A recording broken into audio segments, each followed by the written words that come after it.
सोलापूर लोकसभा मतदारसंघातील प्रमुख समस्यांकडे लक्ष वेधणारा लोकप्रधान न्यूज चॅनलचा विशेष कार्यक्रम बोला रे बिंदास, प्रश्न आमचे उत्तर तुमचे।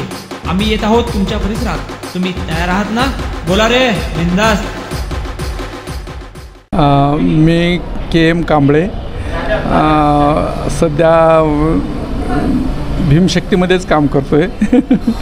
पण कसं आहे, सोलापूर शहरामध्ये पाण्याची समस्या खरीच कठीण आहे। कारण काय, पाणी साठवून करणं हे खूप अवघड आहे। 7 दिवसाचं पाणी साठवणं म्हणजे खूप अवघड आहे। तर ते 2-3 दिवसाला जर झालं तर मग तेवढं साठवणूक कमी होती। आणि दुसरी गोष्ट म्हणजे आता शासनाने जे निर्णय घेतलेला आहे की शाळा बंद करण्याचा, तर गोरगरीब लोकांना शाळा शिकता येणार नाही। तर त्याच्यासाठी शिक्षणात जिल्हा परिषदच्या आणि जिल्हा परिषदच्या शाळा ज्या आहेत ना, शासनाने जे निर्णय घेतलेला आहे शाळा बंद करण्याचा, तो निर्णय मागे घेतला पाहिजे शासनाने।